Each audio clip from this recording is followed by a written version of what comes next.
It's the top of a brand new year. Fresh goals, new milestones, and big plans for what's next, right?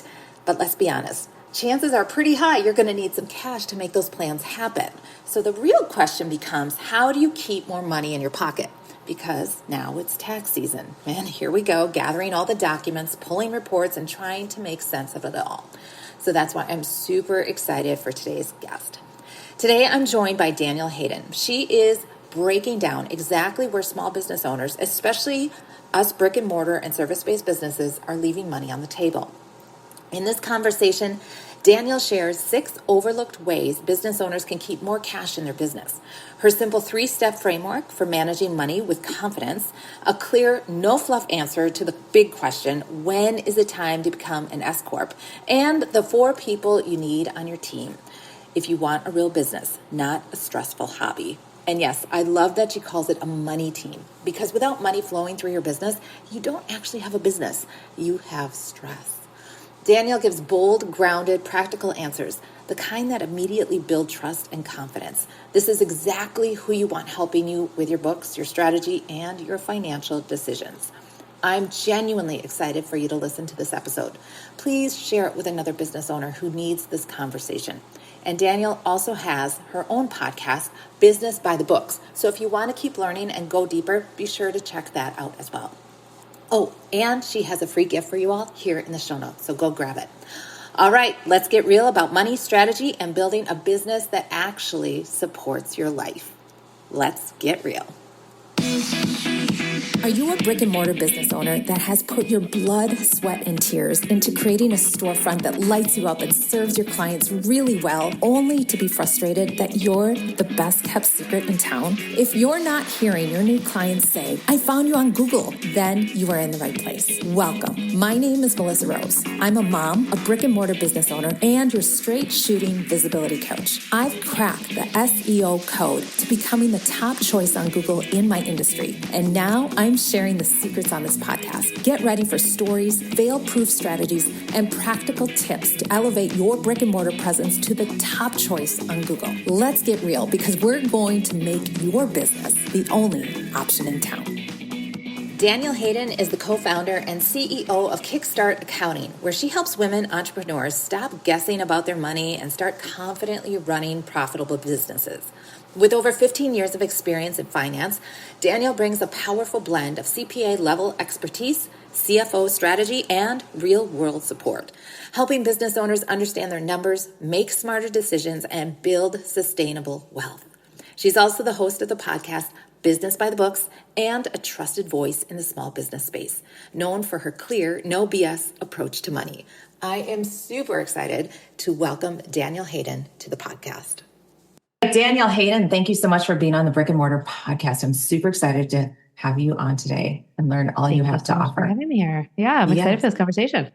All right. So you are a CPA, past CFO, right? And you have your firm that is celebrating 11 years in January. So big congrats to you. That's awesome. Thank you. Well done. Thank you. So I'm going to just start out. What makes you different? Because we've had a lot of CFO, CPA type bookkeeper people on the podcast. Of course, numbers, spreadsheets, all the things, super important in running a business. So what makes you different? Yeah. So 10 years ago, when I left my corporate career, my mission was to bring access to small business owners, that information that big businesses have access to make strategic decisions. I wanted every single small business owner to have access to that same information. So we've created what we call the snapshot. It is a CEO dashboard. It has been proven over the last 11 years with thousands of business owners to give you the information that you need in order to grow and manage your business. I want businesses to be healthy, sustainable, and profitable. And this CEO dashboard called the Snapshot gives you that information to do just that. And so while a lot of CPAs and accounting firms, they want you to be focused on tax and tax deductions, and they do the bookkeeping for tax. CFOs, a lot of them don't do bookkeeping, or they do bookkeeping just to provide the strategy to move forward. We are all encompassing. We have a 3-step framework that we use with every single client. So when a client comes to us at Kickstart Accounting, we apply that strategic framework to their QuickBooks file. So we set things up in a way that's going to allow us to help you use your numbers. That's step one. We create the QuickBooks file, or we apply our framework to their QuickBooks file. And then our team carefully, strategically plans every single transaction into a specific category. I like to think of this as like all of your transactions and everything you do in your business. It's like throwing a big 1,000-piece puzzle on the coffee table. Mm-hmm. And our team strategically places every single one of them so that each month, step two, is that we'll send you the snapshot. That's the completed puzzle. So it's easy and digestible. So you as a business owner, you're like, okay, I know exactly what I need to do this month to make better business decisions and to hit my goals. And then step three is we use our podcast, Business by the Books, to help clients understand their financials every single month. There's so much you can do with numbers, and that can be very overwhelming to a business owner. And so we theme every month so that you're paying attention to one area of your financials so that you have the opportunity to learn and grow. Oh, I love that last part, and using your platform, podcast platform to educate there. Yeah. Well, that's fun. I really like that. Okay, so this podcast is going to be aired early in 2026. Can you handle that? I just can't handle that. I really can't, actually. I don't understand. I feel so young, and my kids just keep on getting older. Right? I don't get it. Let's just talk about that. Let's talk about Danielle the human. So where are you coming in from? Tell us a little bit about who you are and who you serve best. Yeah. I live in Cleveland, Ohio.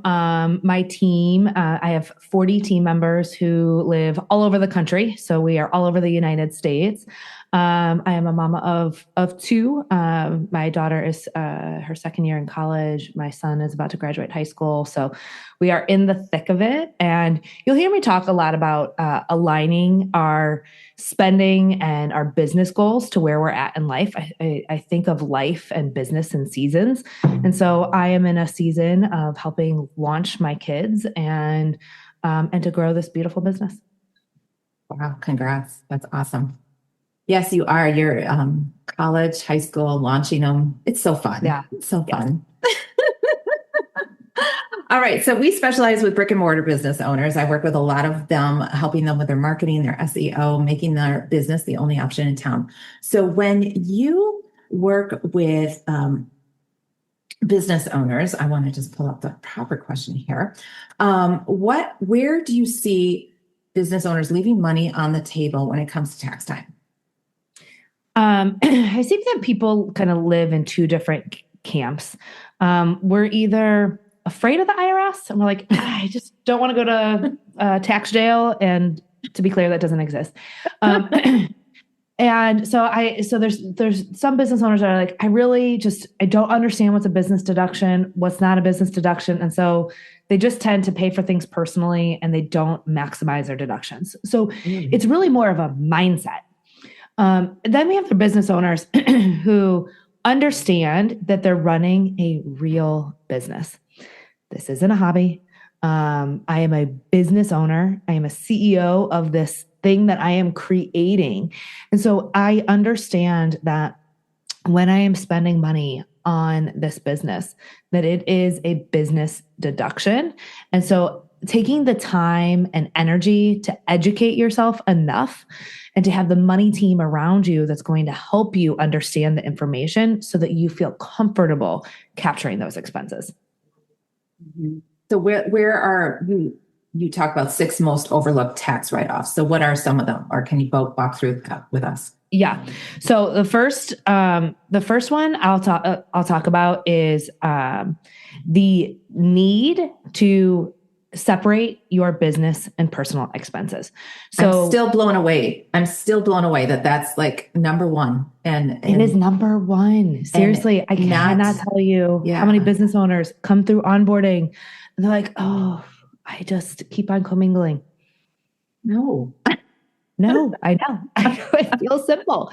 I'm surprised, genuinely. Yeah. Yeah. I used to be. 11 years later, I'm not anymore. Yeah. But so step one in maximizing your deductions is making sure that you are 100% separate in business and personal. You're paying for your child's daycare. That is a personal expense. you are buying something for your shop, that is a business expense. And taking owner's draws, you correctly take the draws and salary, moving it from your business account to your personal account when you are spending money personally. And so the number one way that I see business owners losing deductions is that we don't remember what we had for dinner last night. Okay. And so you are not going to remember in January what you spent last January in your business. And so by separating your business and personal, you are able to keep a log of every single expense that you've had in your business so that you can capture those deductions at tax time. So we talked about the other one is mindset, thinking this isn't a business expense. Every time that we are spending money in our business, we need to capture those dollars as a business expense. I'll give you a few examples. Yeah. And some confusion. So let's say you we're going to go buy some new clothing. Clothing, even if you're like, I'm only going to wear this to work, like I would never actually wear this personally, even if that's the case, if it does not have an engraved logo on it, it is a personal expense. And so we had a client last year that she went out and bought herself and her team a set of tops, sweatshirts, swag items that all had the business logo on it. These are all clothing that she wanted to purchase personally. She got a coat and a hat and these gloves, and by putting the logo, the business logo on those items, the clothing that she was going to purchase is now a business expense. Love that. So having the mindset to switch that to a business expense is a great way of maximizing our business deductions. That's a great example. Thank you. Yeah. All right. Okay. This is one I often have because nobody has a direct answer. So I would like to just hear your opinion on this. Yeah. LLC versus S-Corp. And when do we change? When does it happen? Very clear answer. I love it. Okay. Thank you. And that will bring us right into some of the other ways of maximizing our deductions. Yes. Okay. So as an LLC, I do not want you to become an S-Corp until you are ready. Once you become an S-Corp, you cannot, I'm sorry, let me just rephrase that. If you become an S-Corp and you cannot pay yourself through payroll and you have to, and you have to give up your S-Corp election, you cannot re-elect for 5 years. And once you become an S-Corp, you have to be able to pay yourself a reasonable compensation through payroll. So here's what we saw happen a lot over the last few years. Business owners would have a really amazing year and they would say, oh, I'm so excited. I anticipate all this growth again next year. They would go and become an S-Corp and then business wasn't as steady the following year. And because of that, they couldn't pay themselves enough through payroll and they weren't able to maximize the tax advantage. So 3 ways I'll tell you if you are an LLC when to become an S-Corp. First of all, I want you to have at least $75,000 a year of net income for 2 years, not 1, 2. $75,000 in net income, not gross. So that means the number at the very bottom of the profit and loss statement, $75,000 for 2 years. Step 2 is that you are consistently paying yourself an owner's draw today. So for the last 2 years that you've had the net income of $75,000, that you have been taking consistent owner's draws. When you become an S-Corp, you have to pay yourself a reasonable compensation. It is like going on a diet on Monday. It is not going to suddenly work this Monday because you become an S-Corp. If you have not been paying yourself, you're not going to be able to pay yourself. Does that make sense? Totally. Yeah. All right. And number 3 is that you have a way of looking at your financial statements every single month. Once you become an S-Corp, you need to have a balance sheet. And so if you are still commingling business and personal expenses, you're not looking at your financials every month, you do not have a money team, you should not become an S-Corp. As an S-Corp, you should not be doing your own bookkeeping. Your mom, your dad, your aunt, your brother, the neighbor, like none of them. You need to have a bookkeeper who is doing your bookkeeping with a CPA who understands S-Corps in order to become an S-Corp. Well done. Thank you. That was lovely. That was super helpful to me because that is bringing up the reasonable pay. Okay, yeah, you had a great year, but what's next? Paying yourself consistently as business owners, we know that's not always going to happen. It's not always the case. Quarter 4 is awesome. Quarter 1, not so much. And thank you. Thank you for those guardrails for that. That's really helpful. Really helpful. Oh my goodness. Okay. I'm super excited about that one. Beyond, I like this question. Beyond write-offs and what tax advantages, investment options should brick and mortars be thinking about? Things like retirement plans or health insurance that can help reduce taxes and support them long term. So once you become an S-Corp, it opens up the other options that you have. So as an S-Corp, you can have an accountable plan where you are reimbursing yourself personally. So you can reimburse from the business to you personally for the dollars that you've spent for, let's say, home office. By becoming an S-Corp, you're able to maximize your retirement options and your health insurance options. Now, I will say, as a CPA, I cannot advise on retirement options specifically. That's a financial advisor. But I want to talk about the 4 people you need on your money team, because this is going to answer your question. For every single business owner, I don't care if you're doing $100,000 a year or $1 million a year. You need 4 people on your money team. The first person is your bookkeeper. As soon as you're bringing in consistent revenue month over month, you have a location, you are open for business, you need a bookkeeper. I want to be clear. You are not a bookkeeper. You cannot do bookkeeping. I went to school for a very long time to do what we do. And if you are doing your own bookkeeping, you will overpay in taxes. QuickBooks does not send out any big alerts that your balance sheet's wrong or that your transactions are in the wrong account.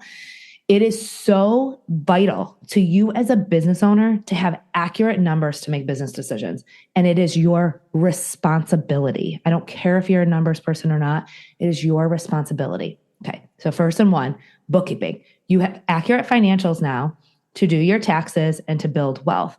Person number 2 is your CPA. Here's what I see happen most often. A new business owner comes to town. They say, "Oh, I hear I need a CPA." And so they go to Joe down the street and they sign up for tax services.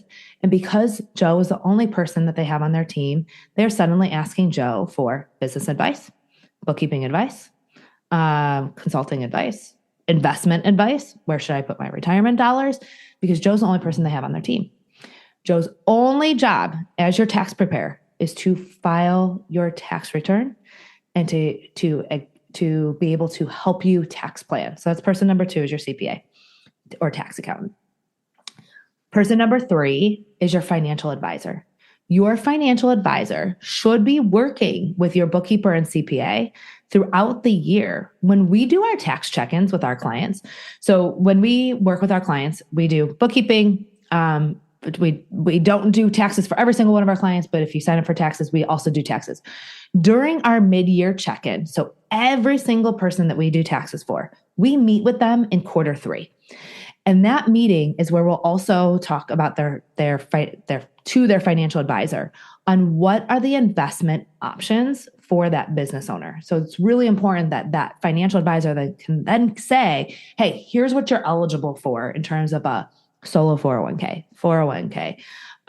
They'll help you design the plan, but your CPA will say, "Hey, here's the tax savings for what you can do next." The last person is a business coach or CFO. As you grow in your business, you need support.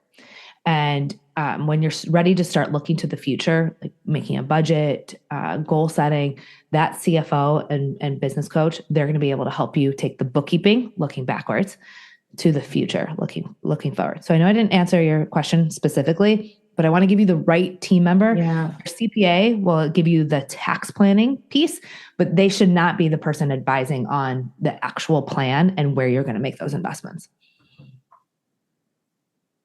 Okay, so back to what you do. So you, on quarter 3, you physically meet with a client and their financial advisor.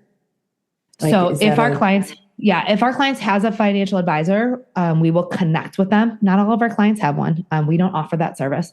No, but to be able to sit down, like that's a legit concern because trying to get the people together. Oh yeah. Here's what I say all the time. Find a money team who you actually like talking to. So we have a really cool group of women who work with us at Kickstart. And so when our clients sign up for bookkeeping services, they get a financial review call. It's either monthly or quarterly. They get their snapshot every single month. They get the podcasts and the tools to be able to do the information on their own. They also have the option to book a call with our team, where our team will walk through the snapshot, answer any questions that they have. For our tax clients, we meet with them twice a year. We meet with them at tax time, and then we meet with them during their annual check-in in around quarter 3. And then we're there for them to answer any questions that come up throughout the year. And that's the biggest complaint about the accounting industry. Yes. I never meet with my CPA. I never hear from my CPA. And they don't answer my questions. So who are your ideal people that you like to work with?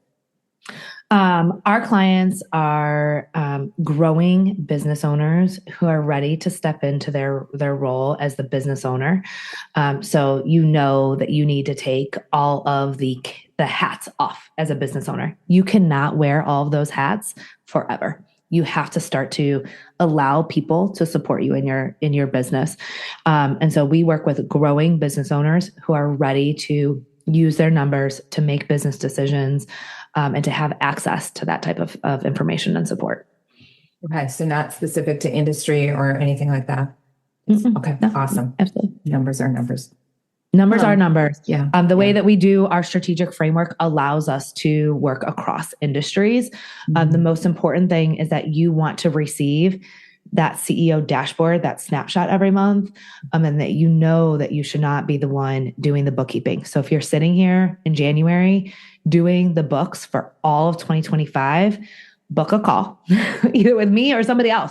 But you should not be the one spending time doing your bookkeeping. Go run your business. Go do the things that you are good at and that light you up, because you deserve, as a business owner, you deserve to have numbers every single month so that you are prepared for your taxes. Taxes shouldn't feel like anything but another Tuesday. Like it's not a big deal when you are prepared year round. Love that, Danielle. Such great advice. I loved, you had so many great things. Thank the LLC S-Corp for sure. Thank you for a solid answer. Yes. The people on your team and your 3-step framework. Very nice. Well done. Well done. If you want to, let's tell everybody where to find you, best place to reach out. And you have you have a free gift for us. You have some downloads for us. So can you share about that too? Go to kickstartaccountinginc.com/gift. You can download the deductions worksheet where we'll walk you through all of the deductions on there. So that's the best place, is kickstartaccountinginc.com/gift. If you do not have a money team, we would be honored to be part of your team. My team and I wake up excited every single day to do what we do. We want to help you take this off your plate and help you understand your numbers. So go to kickstartaccountinginc.com and book a call. And then we have our podcast, Business by the Books. So if you're like, I don't know what in the world to do with all of these numbers, that's where I come on every week to talk about how to use your numbers to run your business. Awesome. Well done, Danielle. Thank you so much for being on the Brick and Mortar Visibility podcast. If we don't know our numbers, if we don't understand how they work for us and how to make them work for us, we don't have a business. We'll be out of business real soon. So thank you for helping us be the best business owners we can. All right, everybody. I hope you got so much out of this. I know I did. I'm super excited to share this out to my network, and I'm sure Danielle is as well. So if you got anything out of it, please reach out to us, DM us on Instagram, or please share the podcast with another fellow business owner. Oh my goodness, you're still here. Awesome. You are my people. If you love today's podcast, please share it with a business bestie, because you know what? All of us deserve to do better, be better, so we can be the only option in town for our industry. And if you haven't already, please consider leaving an honest rating and review, either on the YouTube channel or Apple iTunes podcast or whatever platform you're listening to. This helps Brick and Mortar Visibility get out to more business owners so that they can learn how to be the only option in town for the industry. Thanks so much, you guys. Have a great week. We'll see you here, same time, same place next week. Peace. Bye-bye.